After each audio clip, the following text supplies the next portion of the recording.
जय श्री हरि विष्णु। जय तुलसी माता की। भक्तों, शास्त्रों में कहा गया है कि सभी महीनों में कार्तिक मास भगवान विष्णु को सबसे अधिक प्रिय है और सभी पौधों में तुलसी माता उन्हें सर्वाधिक प्रिय हैं। इसलिए जब कार्तिक मास आता है तो हर घर में तुलसी के समीप दीपक जलाया जाता है और तुलसी को जल अर्पित किया जाता है। कहा जाता है कि इस पुण्य कर्म से भगवान श्री हरि विष्णु स्वयं प्रसन्न होते हैं और भक्तों के जीवन से सभी पाप कष्ट दूर हो जाते हैं। अतः भक्तों, कार्तिक मास में प्रतिदिन तुलसी माता को जल अर्पित करें, उनके चरणों में दीपक जलाएं और श्री हरि विष्णु का नाम स्मरण कर लें। यही सच्चा कार्तिक का नियम और विष्णु भक्ति का रहस्य है। जय श्री हरि विष्णु।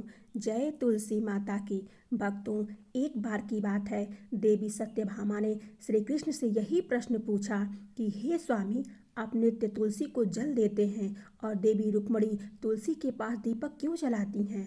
तब भगवान श्री कृष्ण मुस्कुराए और बोले, हे सत्यभामा, यह प्रश्न अत्यंत पवित्र है। तुलसी कोई साधारण वनस्पति नहीं है, बल्कि यह स्वयं लक्ष्मी का अवतार है। जिस प्रकार कार्तिक मास मुझे प्रिय है, उसी प्रकार तुलसी मेरे हृदय के समान प्रिय है। तुलसी में जल अर्पण करने से भक्त के जीवन में सुख, समृद्धि और मोक्ष के मार्ग का द्वार खुलता है और दीपक जलाने से घर में लक्ष्मी स्थिर रहती हैं। जो भी मनुष्य तुलसी को जल देता है, उस पर मेरी कृपा सदैव बनी रहती है। जो भी मुझे तुलसी पत्र डालकर भोग चढ़ाता है, मैं उसे प्रेम से स्वीकार करता हूँ। तुलसी पत्र के बिना मैं किसी भी प्रकार का भोग स्वीकार नहीं करता हूँ। हे देवी, अब मैं तुम्हें तुलसी को जल देने और तुलसी के पास दीपक जलाने का महत्व सुनाता हूँ। इसलिए तुम इस कथा को ध्यान से सुनो। जो भी स्त्री इस कथा को ध्यान से सुनती है, वह सदा सुहागन रहती है। उसके घर में सुख समृद्धि आती है और दरिद्रता का नाश होता है। देवी सत्यभामा कहती हैं कि हे स्वामी, मैं इस कथा को ध्यान से पूरा सुनूंगी। कृपया आप मुझसे वह कथा कहिए। तब भगवान श्री कृष्ण देवी सत्यभामा को वह कथा सुनाने लगते हैं। भगवान श्री कृष्ण कहते हैं, हे देवी, मध्य देश में श्याम वर्मा नामक एक वैश्य अपनी पत्नी के साथ रहा करता था। वैश्य के पास किसी चीज की कोई कमी नहीं थी। ईश्वर की कृपा से उसके पास सब प्रकार के सुख ऐश्वर्य थे, किंतु उस वैश्य की कोई संतान नहीं थी, जिसके कारण वह सदैव दुखी रहता था। उसे वैद्य ने संतान प्राप्ति के लिए कई उपाय बताए। उसने दान धर्म किया, अनेक प्रकार के वैद्य भी बुलाए, उसने नाना प्रकार के उपचार भी किया, किंतु फिर भी उसे कोई संतान नहीं हो रही थी। फिर एक दिन वह वैश्य महामुनि वशिष्ठ जी से मिलने के लिए उनके आश्रम पर जाता है। मुनि वशिष्ठ श्याम शर्मा का स्वागत करते हैं और कुशल मंगल पूछते हैं। तब वह श्याम शर्मा मुनि वशिष्ठ जी से कहता है, हे मुनिवर, मैं अत्यंत दुखी हूँ। मेरी कोई संतान नहीं है और संतान के बिना मेरा उद्धार कैसे होगा? मैंने संतान प्राप्ति के लिए अनेक उपाय भी किया है, किंतु मुझे संतान नहीं हो रही है। कृपया आप ही बताइए कि मुझे किस कारण से पुत्र की प्राप्ति नहीं हो रही है। क्या मुझसे जाने अनजाने में कोई पाप हुआ है? तब मुनि वशिष्ठ जी अपनी दिव्य दृष्टि से श्याम शर्मा के पूर्व जन्म के बारे में जान लेते हैं। वशिष्ठ जी कहते हैं, हे वत्स, पिछले जन्म में तुम्हारे द्वारा घोर पाप हो गया था। इस कारण से तुम्हें इस जन्म में संतान सुख प्राप्त नहीं हो रहा है। श्याम शर्मा कहता है, हे मुनिवर, कृपया मुझे बताइए, पिछले जन्म में मुझसे कौन सा पाप हुआ था और उस पाप से मुक्त होने के लिए मुझे कौन सा उपाय करना चाहिए? वशिष्ठ जी कहते हैं, हे वत्स, पिछले जन्म में तुमने जो अपराध किया था उसके विषय में सुनो। पिछले जन्म में तुम एक अहंकारी वैश्य थे। तुम्हारा जन्म धनवान कुटुंब में हुआ था। तुमने पिछले जन्म में एक गाय को अत्यंत दुख दिया था। एक दिन एक गाय भूख और प्यास से व्याकुल होकर तुम्हारे द्वार पर आई थी, किंतु तुमने उस गाय को न रोटी खिलाई, न चारा खिलाया और न ही उसे जलपान कराया। तुमने बड़ी ही निर्दयता से उस गाय को अपमानित करके घर से बाहर निकाल दिया। उस गाय ने अभी अभी बछड़े को जन्म दिया हुआ था और भूख से व्याकुल होने के कारण वह गाय वहीं पर मूर्छित होकर गिर पड़ी और उस दिन वह अपने बछड़े को दूध नहीं पिला पाई। इसलिए इस गाय ने तुम्हें श्राप दे दिया था। इस गाय के श्राप के कारण तुम्हारी ऐसी दुर्दशा हुई है उस गाय के श्राप के कारण तुम्हें इस जन्म में संतान नहीं हो रही है। वशिष्ठ जी की बात सुनकर उसे श्याम वर्मा को बड़ा दुख हुआ और वह स्वयं को कोसते हुए कहने लगा, हाय, यह मैंने क्या किया। एक बेचारी दुखी गौ माता की सेवा नहीं की। मैंने बहुत बड़ा अपराध किया है और उसी दंड का मुझे भोगना पड़ रहा है। श्याम शर्मा वशिष्ठ जी से कहता है, हे मुनिवर, मुझसे बहुत बड़ा अपराध हुआ है। अब मैं इस पाप का प्रायश्चित कैसे करूं? कृपया आप ही मुझे मार्गदर्शन कीजिए। मैंने जो पाप किया है उससे मुक्ति का कोई तो उपाय अवश्य होगा। मैं अपना सब कुछ देकर उस पाप का प्रायश्चित करूंगा। कृपया आप ही कोई उपाय बताइए। मुझे संतान प्राप्ति कैसे हो सकती है? क्योंकि शास्त्र कहते हैं पुत्र के बिना मनुष्य का उद्धार नहीं हो सकता। तब मुनि वशिष्ठ कहते हैं, हे वत्स, इस पाप का एक ही उपाय है। तुम पुत्र प्राप्ति के लिए पुत्रेष्ट यज्ञ करो। इस यज्ञ के फल स्वरूप तुम्हें संतान की प्राप्ति होगी। इस यज्ञ को संपन्न करके तुम ब्राह्मण को भोजन कराओ, वस्त्र और गाय का दान करो, तभी तुम्हें इस पाप से मुक्ति मिलेगी।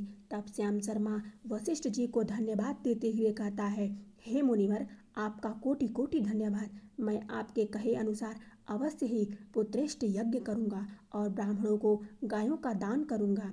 इतना कहकर वह श्याम शर्मा शीघ्रता से अपने घर पर लौट आता है और अपनी पत्नी को सारी हकीकत सुनाता है।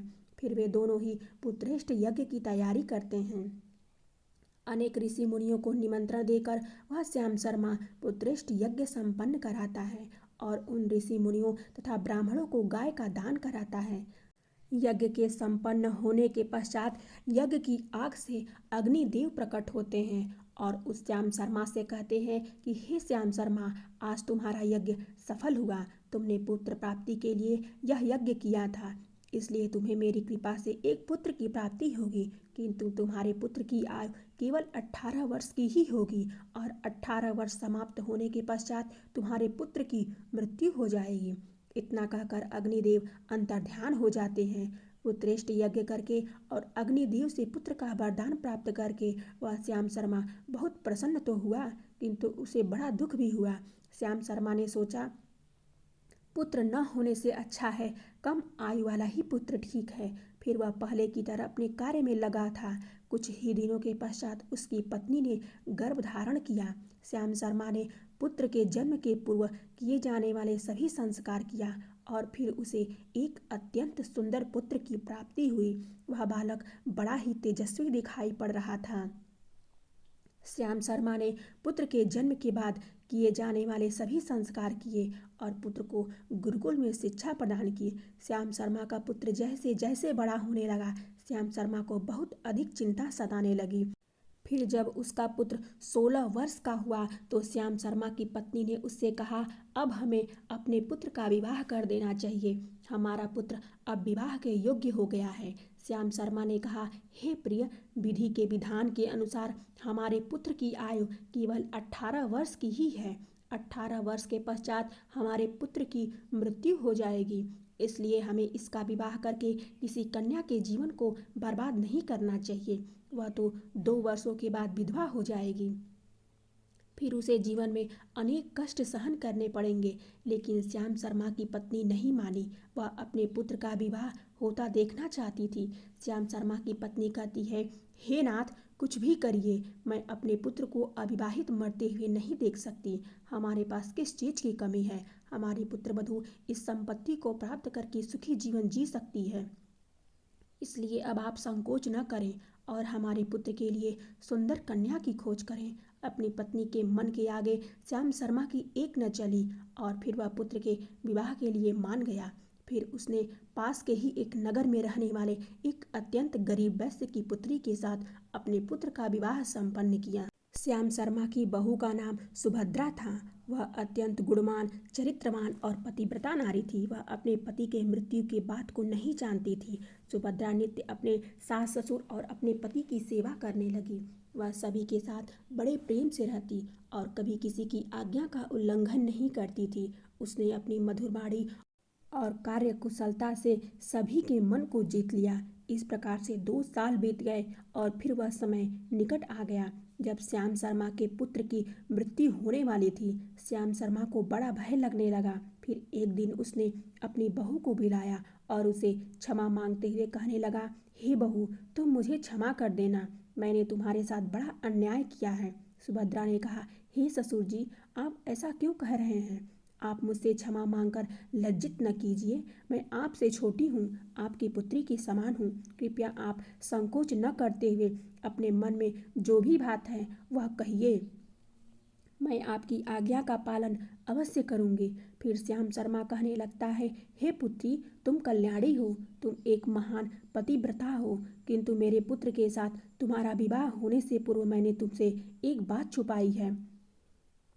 हमें पुत्र की प्राप्ति पुत्रेष्ठ यज्ञ करने के बाद हुई थी और अग्निदेव ने हमें यह कहते हुए पुत्र प्राप्ति का आशीर्वाद दिया था कि हमारे पुत्र की आयु केवल 18 वर्ष की ही होगी। 18 वर्ष के बाद हमारे पुत्र की मृत्यु हो जाएगी। अपने ससुर की बात सुनकर सुभद्रा ने कहा, हे ससुर जी, बस इतनी सी बात, आप चिंता न कीजिए। मैं आपको वचन देती हूँ कि आपकी पुत्रवधि मैं कभी विधवा नहीं होगी। आपके पुत्र के प्राणों की रक्षा करूंगी। आप बस मुझे एक दीपक, जल का घड़ा और एक गाय ला कर दीजिए। मेरे पति के प्राणों की रक्षा इन्हीं से होगी। सुभद्रा की बात सुनकर श्याम शर्मा को बड़ा आनंद हुआ और वह कहने लगा, हे बहू, जैसी तुम्हारी इच्छा, मैं तुम्हें वह सब चीज ला कर देता हूँ। इतना कहकर श्याम शर्मा ने अपनी बहू को वह तीनों चीज़ों ला कर दी। फिर जब वह दिन निकट आ गया जिस दिन सुभद्रा के पति की मृत्यु होने वाली थी, उस दिन सुभद्रा ने सुबह उठते ही तुलसी को जल चढ़ाया और उससे प्रणाम करते हुए तुलसी के पौधे में एक चुनरी बांध दी और तुलसी माता से प्रार्थना की, हे तुलसी माँ, मैं आपको चुनरी चढ़ा रही हूँ, कृपया तुम मेरे सुहाग की रक्षा करना। फिर सुबह के समय यमराज का एक दूत श्याम शर्मा के पुत्र के प्राण लेने के लिए उसके घर पर आ गया। जैसे ही वह घर के अंदर प्रवेश करने लगा, तब तुलसी के पौधे ने उसे रोक दिया और कहा, हे यमदूत, इस घर में निवास करने वाली स्त्री ने मुझे चुनरी चढ़ाई है और इसलिए अब मैं इसके सुहाग की रक्षा मैं कर रही हूँ। तुम इसके घर में प्रवेश नहीं कर सकते। इतना कहकर तुलसी ने यमराज के उस दूत को घर में जाने से रोक दिया। वह दूत भयभीत होकर सुभद्रा के पति के प्राण लिए बगैर ही यमपुरी लौट गया। यमपुरी में जाकर उसने यमराज से कहा, हे धर्मराज, मैं धरती लोक पर एक पुरुष के प्राण लेने के लिए गया था, किंतु तुलसी के पौधे ने मेरा रास्ता रोक दिया। उस तुलसी के पौधे के कारण मैं घर में प्रवेश नहीं कर पा रहा हूँ। इस बात पर यमराज को बड़ा क्रोध आया। फिर उन्होंने अन्य दो दूतों को बुलाया और कहा, तुम अब शाम के समय सुभद्रा के घर पर जाओ। जब तुलसी का पौधा सो रहा होगा, तुम उसके पति के प्राण लेकर यमलोक लौट आओ। फिर शाम के समय यमराज के दो दूत सुभद्रा के घर की ओर निकल पड़े। सुभद्रा ने शाम होते ही तुलसी के पास एक दीपक जला दिया और उससे प्रार्थना की, हे दीपक, अब तुम ही मेरे पति के प्राणों की रक्षा करो। यमराज के दूत मेरे पति के प्राण लेने के लिए आ रहे हैं। फिर शाम हो गई, तुलसी का पौधा सो गया और यमराज के दो दूत सुभद्रा के घर के सामने आकर खड़े हो गए और सोचने लगे, अब तो इस मनुष्य के प्राण लेकर ही हम यमपुरी लौटेंगे। जैसे ही यम के दूत सुभद्रा के घर में प्रवेश करने लगे, तुलसी के पास लगाए हुए दीपक ने उनका रास्ता रोक दिया और कहा, हे दूतों, तुम अब इस सुभद्रा के पति के प्राण नहीं ले जा सकते। उस स्त्री ने मुझे प्रज्वलित करके उसके पति के प्राणों की रक्षा करने के लिए प्रार्थना की है, इसलिए मैं उसके पति के प्राणों की रक्षा कर रही हूँ। इसलिए तुम आज उसके पति के प्राण नहीं ले जा सकते। तुम यहीं से लौट जाओ, नहीं तो मैं सब कुछ जलाकर भस्म कर दूंगी और मेरी अग्नि में तुम दोनों भी जलकर भस्म हो जाओगे। उस दीपक की बात सुनकर यमराज के दोनों दूत अत्यंत भयभीत हो गए और फिर से लौट गए, यमराज के पास चले गए। वहां पर जाकर उन्होंने यमराज को सारा वृतांत सुनाते हुए कहा, हे यमराज, आपकी आज्ञा का पालन करते हुए हम दोनों शाम के समय उस पुरुष के प्राण लेने के लिए गए थे, किंतु तुलसी के पास लगाए हुए दीपक ने हमारा रास्ता रोक दिया, इसलिए हम खाली हाथ ही लौट आए हैं। यह सुनकर यमराज को बड़ा क्रोध आया। फिर उन्होंने अन्य 4 दूतों को बुलाया और कहा, अब तुम सुबह उस सुभद्रा के जागने से पहले जाओ और उसके पति के प्राण लेकर आ जाओ। यमराज की आज्ञा पाकर दूत सुबह सुभद्रा के घर की तरफ जाने लगे, लेकिन उधर सुभद्रा ने रात को ही घर के दरवाजे के सामने जल से भरा हुआ लोटा रख दिया और उससे प्रार्थना की, मेरे पति की रक्षा कीजिए। यम के दो दूत अपने पति के प्राण लेने के लिए आ रहे हैं। अब आप ही मेरे सुहाग की रक्षा कर सकते हैं। इतना कहकर वह सुभद्रा सोने के लिए चली गई। इधर यम के दूत सुबह सुभद्रा के जागने से पहले ही उसके घर पर पहुंच गए। जैसे ही वह घर के अंदर प्रवेश करने लगे, तब उस लोटे के अंदर भरे हुए जल ने कहा, तुम रुक जाओ, अब तुम इस घर में प्रवेश नहीं कर सकते। यह घर अब मेरी सुरक्षा में है। मैं सुभद्रा के पति के प्राण लेकर जाने नहीं दूंगा। अगर तुमने इस घर में प्रवेश किया तो मैं नरक की अग्नि को बुझा दूंगा, जिससे सारा नरक लोग डूब जाएगा। यह सुनकर यमराज के बेचारे दूत घबरा गए और एक दूसरे की तरफ देखकर उस स्थान से भाग गए। वे सभी यम के दूत यमराज के पास लौट गए और उनसे कहने लगे, हे धर्मराज, आपकी आज्ञा का पालन करने के लिए हम चारों सुबह सुभद्रा के जागने से पहले ही उसके पति के प्राण लेने के लिए पहुंच गए थे, किंतु सुभद्रा के घर के बाहर रखे हुए जल के लोटे ने हमारा मार्ग रोक दिया और इस कारण से हम उसके घर में प्रवेश नहीं कर सके। अब यमराज को बहुत ही अधिक क्रोध आ गया। इस बार उन्होंने 8 यमदूतों को बुलाया और कहा, हे यमदूतों, अब शीघ्रता से जाओ और बलपूर्वक उस मनुष्य के प्राण खींचकर यमलोक ले आओ। फिर वह 8 यमदूत यमराज की आज्ञा का पालन करते हुए पृथ्वी लोक पर उस सुभद्रा के घर के पास आते हैं और देखते हैं उस सुभद्रा के घर के सामने एक गाय खड़ी है। सुभद्रा ने यमदूतों के आने से पहले ही अपने घर के सामने गाय को बांध दिया था और गौ माता से विनती की थी कि हे गौ माता, आज यमदूत मेरे पति के प्राण लेने के लिए आ रहे हैं। अब आप ही मेरे सुहाग की रक्षा कर सकती हो। हे गौ माता, मैं आपकी शरण में आई हूँ, कृपया मुझे विधवा होने से बचा लीजिए। उस गाय ने कहा, हे पुत्री, तुम चिंता मत करो, तुम्हारे पति के प्राणों की रक्षा मैं स्वयं करूंगी। मेरे होते हुए यम के दूत तुम्हारे घर में प्रवेश नहीं कर पाएंगे, इसलिए तुम चिंता से मुक्त होकर घर में अपने पति की सेवा करो। फिर जैसे ही वे यमदूत घर के अंदर प्रवेश करने के लिए आगे बढ़ते हैं, तब वह गाय उन्हें रोक देती है और कहती है, इस घर में तुम लोग प्रवेश नहीं कर सकते। इस घर की रक्षा मैं कर रही हूँ। मेरे रहते कोई भी इस घर के अंदर प्रवेश नहीं कर सकता। यदि तुमने घर के अंदर प्रवेश करने का प्रयत्न किया तो मैं तुम सभी को श्राप दे दूंगी। अगर तुम्हें इस घर के अंदर प्रवेश करना है तो तुम्हें पहले मेरे प्राण लेने पड़ेंगे और तुम सभी को गौ हत्या का पाप लगेगा, जिसका कोई प्रायश्चित नहीं है। वहां पर उपस्थित सभी यमदूत गाय के द्वारा श्राप देने की बात सुनकर भयभीत हो जाते हैं। वे जानते थे कि गाय के द्वारा दिए गए श्राप से कोई मुक्त नहीं कर सकता और गौ हत्या तो संसार का सबसे जघन्य अपराध और महापाप है, जिसका कोई प्रायश्चित भी नहीं है। इसलिए वे सभी वहां से यमराज के पास लौट जाते हैं। यमपुरी जाकर उन यमदूतों ने यमराज को सारा वृतांत सुनाते हुए कहा, हे धर्मराज, उस सुभद्रा के पति के प्राणों की रक्षा एक गाय कर रही है। उस गाय ने हमें श्राप देने की बात कही, इसलिए हम सभी भयभीत होकर वापस लौट आए हैं। हमें गाय का सामना करने की शक्ति नहीं है। उन यमदूतों की बात सुनकर यमराज आग बबूला हो गए और स्वयं भैंस पर सवार होकर पृथ्वी लोक की ओर निकल पड़े। यमराज अपने भैंस पर सवार होकर उस सुभद्रा के घर के पास चले आते हैं। यमराज को अपने घर के सामने खड़ा हुआ देखकर सुभद्रा भयभीत हो जाती है और जल्दी से आकर यमराज के चरण स्पर्श करके उन्हें नमस्कार करती है और उनकी यह स्तुति करने लगती है, हे यमराज, आप तीनों लोकों में प्राणियों पर कृपा करने वाले महान देवता हैं। इस संसार के समस्त प्राणियों के पाप और पुण्य का लेखा जोखा आप अपने पास रखते हैं। हे न्याय के देवता धर्मराज, मैं सत्य धर्म का पालन करने वाली पतिव्रता स्त्री हूँ। मैं आपको बारंबार नमस्कार करती हूँ, कृपया मुझे आशीर्वाद दीजिए। सुभद्रा के द्वारा की गई स्तुति से यमराज अत्यंत प्रसन्न होते हैं और उसे अनजाने में ही सदा सुहागन रहो ऐसा कहकर आशीर्वाद देते हैं। फिर जब यमराज सुभद्रा के पति के प्राण लेने के लिए आगे बढ़ते हैं तो सुभद्रा कहती है, हे धर्मराज, आपने अभी मुझे सदा सुहागन रहने का आशीर्वाद दिया है और आप मेरे पति के प्राण लेने जा रहे हैं, इससे तो आपका आशीर्वाद झूठा साबित हो जाएगा।